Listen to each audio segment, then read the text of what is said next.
හැමෝම කරන විදිහට කෝපි වලට සීනි දාලා මූණ ස්ක්‍රබ් කරන්න එපා. අද මම ඔයාලට කියන්න යන්නේ සමට කිසිදු හානියක් නැතුව සම පැහැපත් කරන සීනි වෙනුවට රෝස වතුර භාවිතා කර හදපු විශේෂිත කෝපි ස්ක්‍රබ් එකක් ගැනයි.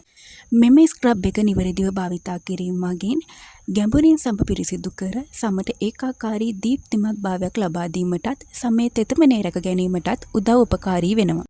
අපි දැන් බලමු මේ විශේෂිත ස්ක්‍රබ් එක සාදා ගැනීමට අවශ්‍ය අමුද්‍රව්‍ය මොනවද කියලා.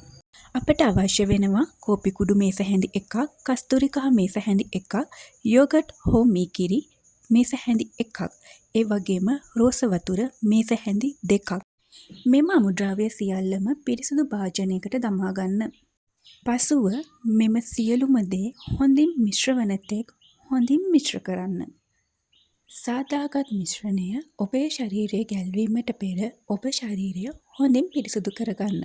එහෙම නැත්නම් ඔබ ස්නානය කරන අවස්ථාවේදී පවා මේ භාවිතා කරන්නට පුළුවනි. හොඳින් මතක තබා ගන්න. මෙය හොඳින් ඔබේ ශරීරයේ ගල්වා හොඳින් ස්ක්‍රබ් කර විනාඩි 10ක් තබා පසුව පිරිසිදු ජලයෙන් සෝදා හරින්න.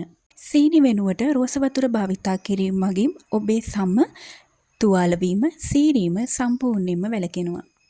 සම සිනිඳු වීම හා සමේ තෙතමනය හොඳින් පවත්වාගෙන යාමටත් මෙය උපකාරී වෙනවා. එම නිසා ඔබද සීනි වෙනුවට රෝස වතුර භාවිතා කර මෙම වෙනස වටහා ගන්න.